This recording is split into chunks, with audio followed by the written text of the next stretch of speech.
Greetings, happy Sunday. This is Dr. Amona Washington for Managerial Communication 3310 at Wayland Baptist University. I hope you all have had a wonderful week. I cannot believe we are halfway complete through the semester. Time flies when you're having fun. I am really enjoying reading all of your posts. Let me apologize. This semester has started a little rocky for me. I think it's because I had this idea to do the videos. Nonetheless, I apologize for the midterm. You have until midnight tomorrow to complete the midterm, so please do so. I have posted, hopefully you looked at the guidelines. I will post a guideline for the final and ensure that the final is posted on time. Feedback. Homework 2, I have posted. It was pretty cut straight to the point. I was looking for you all, which everyone did, to eliminate the extra words and to put the information clearly and succinctly and separate. Understanding when we are reading information, it is really important that we use things to distinguish the main points. So bullets, italics, those types of things. And when you're reading dates, times, room numbers, those things are really important to be able to find them in written communication quickly and easily. So great job.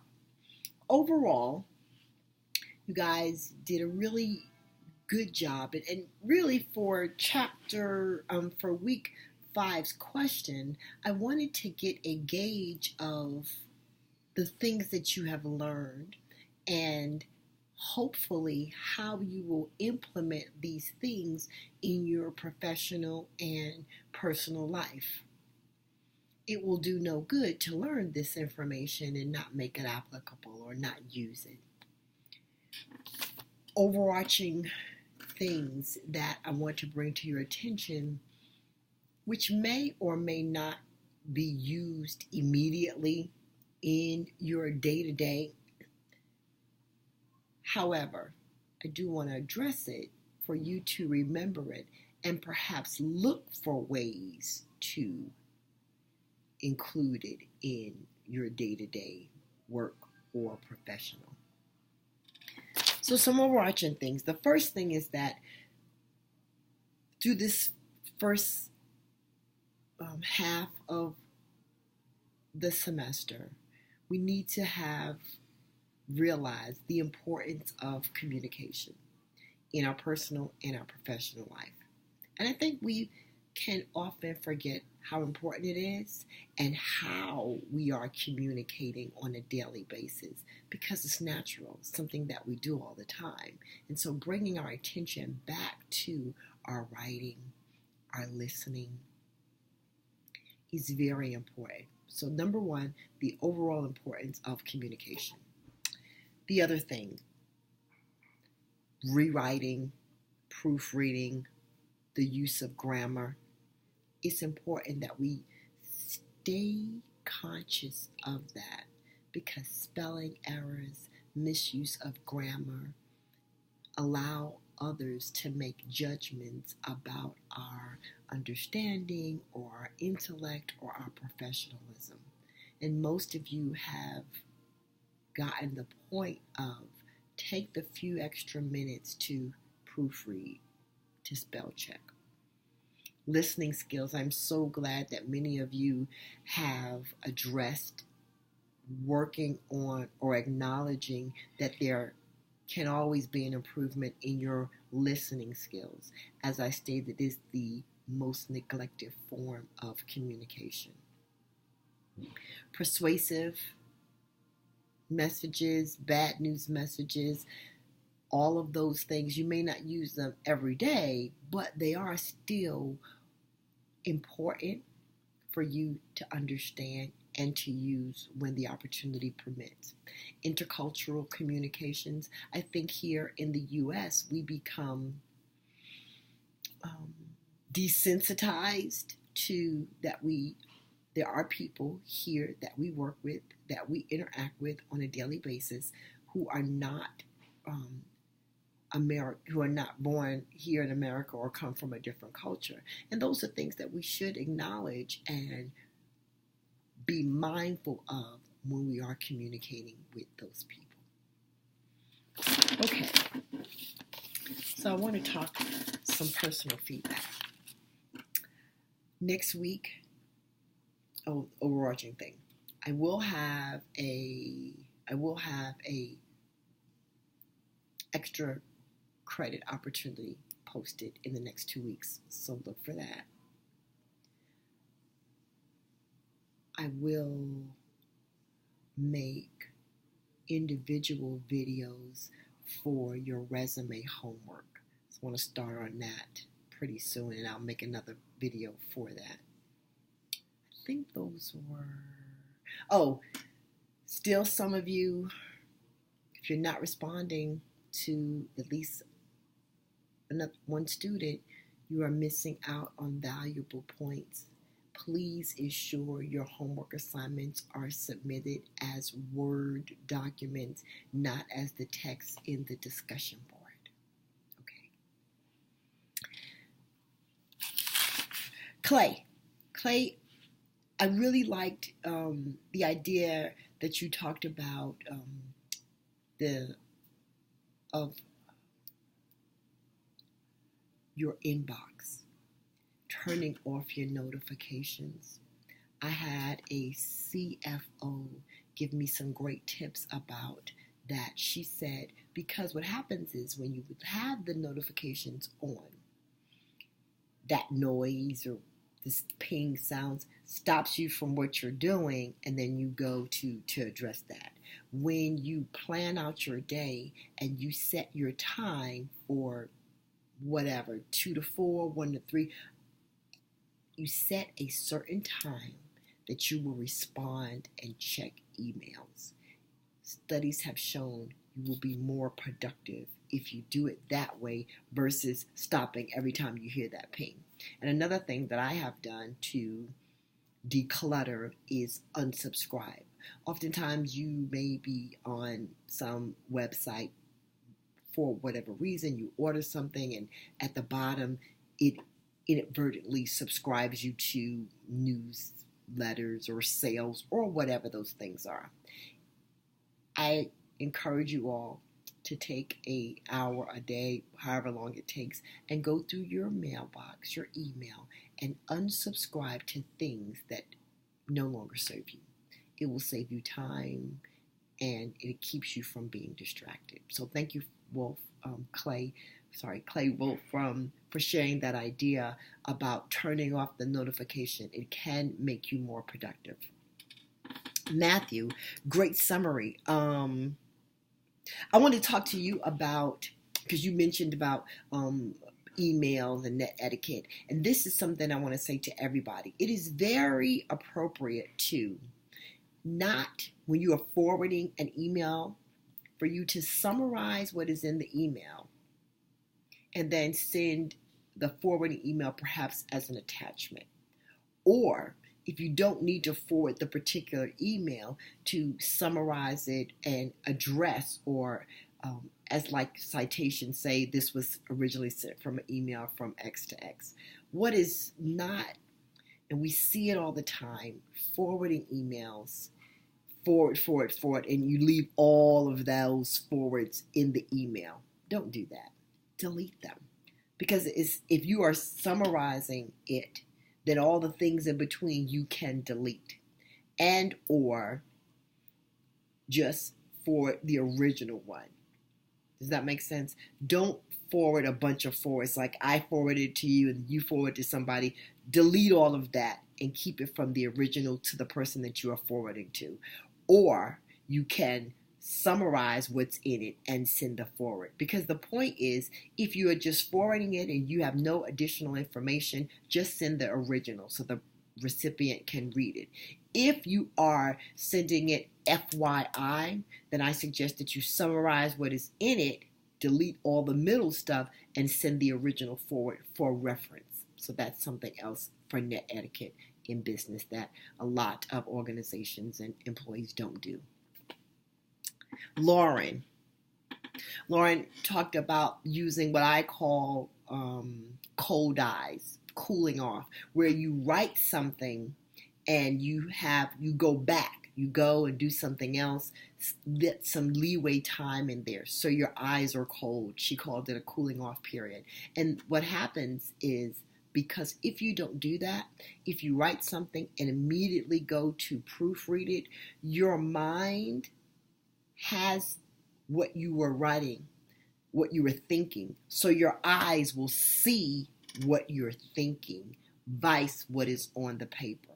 So yes, Lauren shared that tip to go back with cold eyes. Leave a time between when you're writing and then when you're proofreading. Good job. Kush talked about the intercultural workplace, which is very important. And I wanted to add, Kush, that intercultural can also spill over to geographic, north, south, the north states, the south, the east, the west, different things in terms of not only the culture, but perhaps the part of the country, the U.S. that you're in, how people do things in the north versus the south, which I find very relevant. I am a New Yorker. I am living in Georgia. And oftentimes, and it's more so when I am at stores or dealing with customer service, my natural inclination is this. I know what I want. Thank you. Yes. All the other stuff in between kind of. But I have learned that it makes me stay more patient. It gives me more patience. So I'm working with that. Cheryl, let me tell you, Cheryl talked about asking questions to make sure that she has it, and she feels like sometimes it's true that you may be annoying to people, but because I did that too, I still do. But you know what I do? I preface when it's appropriate in relationships that I ask a lot of questions. That way the person's prepared. I just say flat out, hi, just so you know, I typically ask a lot of questions. It helps me to understand and to make sure that I am understanding. So I just want you to know that I ask a lot of questions. And then people are at ease. They're like, okay, she asked a lot of questions. It's good. So you can use that, Cheryl. Miguel, you were talking about the technology and IM and the texting and those things. And you know what? I will tell you this. Ask for your preference. If you prefer at work customers or coworkers to text versus IM, ask for it. I have a coworker who loves to tell me things in terms of, I have a student, Dr. Washington, and or whatever. She wants to just tell me. And for me, it's very difficult because I speak to a lot of students on a daily basis. And a lot of times I can remember the situation, but not the name. And I'm very busy. So I often say, either please provide me with a yellow sticky or send me an email. Because what happens is I may be walking across the office and she gives me some information, but from the time that I leave her to my office, I would have stopped and spoke to 2, 3, 5 other people, and oftentimes I may forget. So the mode of preference for Dr. Washington is either a yellow sticky or an email. Even if she calls me, then I can put it on a yellow sticky because I have it set up where I have my yellow stickies, and when I am finished, I pull them off. So, Miguel, ask for your preference. Marsha. I like she said you're using the 3x3 writing process. I still use it. Thank you for reminding me because I had recently got out of the habit. So that's a really good process to use. Ginger, you talked about you have the negative news and how you can use that. And this is what I say for everybody in terms of the negative news. Tell people what you can do versus what you cannot do. Here's an example. Smoking is allowed at the left corridor outside. Smoking is allowed at the left corridor outside. Just making this up. I'm telling you where you can smoke versus saying you can't smoke in the front, you can't smoke on the side, you can't smoke in the building, you can't smoke in the foyer. You can only smoke here. So when I say smoking is allowed at the left corridor in the back, that's telling you what you can do versus everything that you can't. So dealing with the negative news, tell people what they can do. Jacob, listening skills. Absolutely. I mentioned before, we all always can improve on our listening skills. Henry, bluff? This was news to me. Henry said bluff was very similar to the concept of productivity. And I was like, bluff? Bottom line up front. Give me the bottom line up front. I love it. Now, I retired in 2006, and you mentioned this was like the military. So, okay, this must be some new stuff. I retired 11 years ago. Doesn't feel like that long, but thank you. I promise you, I'm going to use bluff. I'm going to use it. Thank you. Brenda talked about persuasive writing, and this is something that we can all use. We can all use persuasive writing in terms of when we're trying to sell an idea or a program, or when we are asking for things to be able to work at a different location or something. Persuasive writing gives the other person the positives in whatever we are requesting. So use it that way as well. Dora talked about audience analysis, and this is something that I think is very key. Always be mindful of who you're speaking to. Oftentimes when we are presenting, we think about what we know. And I want to tell people what I know. But think about what the audience already knows. And you are there to fill in the gaps. There's something else that I think that's very important in terms of professional and personal communication. Gender. Talk about he speaks and she speaks. Men and women communicate very differently. Women use more words, men do not. So this is something to consider when you are conducting your audience analysis, the gender of your audience. Brittany talks about writing memos, and I think that's a common thing that we forget. Memo writing, the art of memo writing and what it's supposed to look like. We say, send me a memo, but many of us probably have not really thought about the heading and the different things for memos because in our organizations, we no longer are as stringent to the headings, but it is good to know. Stephen talks about using technology in his business. And absolutely. Technology is here to stay, and regardless whether you're an entrepreneur or you work for another organization, understanding the value and the rapid movement of technology in business is very important.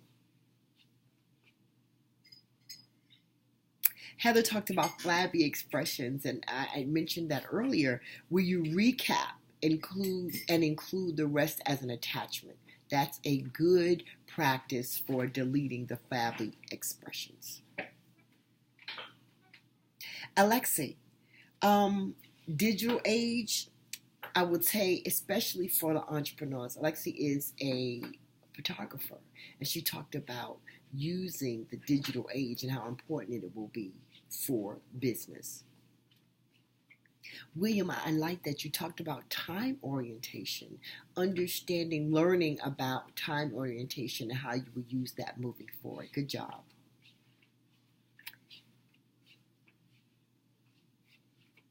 Marcus talked about the digital hierarchies, the digital communication in the workplace. I think that is very important, and I'm glad that you were able to use that information moving forward. And Teresa, thank you so much for sharing your experience with the texting and the employee with the child support and that whole issue. That was a perfect example of how, although texting can be used in a positive way, this person probably was having some anxiety about what was going on and was trying to get a quick answer, but it became convoluted in the text. So thank you very much for sharing that experience. Well, guys, I think that was it for this week. I am really enjoying the feedback that I am getting for the videos. I'm going to Jamaica on Saturday. I'm so excited. I will be in Jamaica for 6 days. They said I'll have internet, but I'm going to be in Jamaica, so probably not so much checking.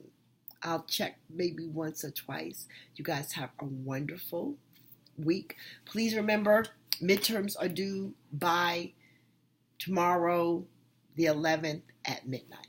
Thanks. Have a great day.